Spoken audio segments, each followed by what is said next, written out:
بسم اللہ الرحمن الرحیم۔ چار مشکلات کا ایک حل۔ ابن صبی رحمہ اللہ سے روایت کی ہے، حضرت حسن بصری رحمہ اللہ سے کسی نے قحط سالی کی شکایت کی، فرمایا استغفار کرو۔ دوسرے نے تنگ دستی کی شکایت کی تو فرمایا استغفار کرو۔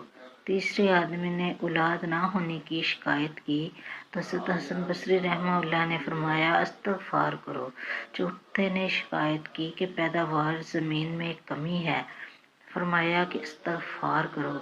پوچھا کیا آپ نے ہر شکایت کا ایک ہی علاج کیسے تجویز فرمایا؟ انہوں نے یہ آیت تلاوت کی، بخشش مانگ لو، یقیناً وہ ہمیشہ معاف کرنے والا ہے، اور وہ آسمان سے تم پر موسلا دھار بارش برسائے گا اور مال اور بیٹوں سے تمہاری مدد فرمائے گا، اور تمہارے لیے باغات پیدا کر دے گا اور تمہارے لیے نہریں نکال دے گا۔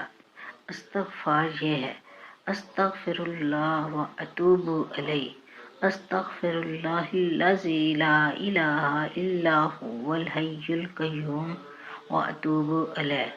استغفار کو جاری رکھنا آپ کے دل، آپ کے رزق، آپ کی سمجھ اور آپ کے تمام معاملات سے جو کچھ آپ پر بند ہے ان سب کے تالے کھول دیتا ہے۔ امام ابن کثیر رحمہ اللہ کہتے ہیں کہ جو استغفار کی روش اپنا لیتا ہے، اللہ تعالیٰ اس کے لیے رزق آسان فرما دیتا ہے، اس کے معاملات میں سہولت عطا کر دیتا ہے اور اس کے مقام و مرتبے اور قوت و شوکت کی حفاظت فرماتا ہے۔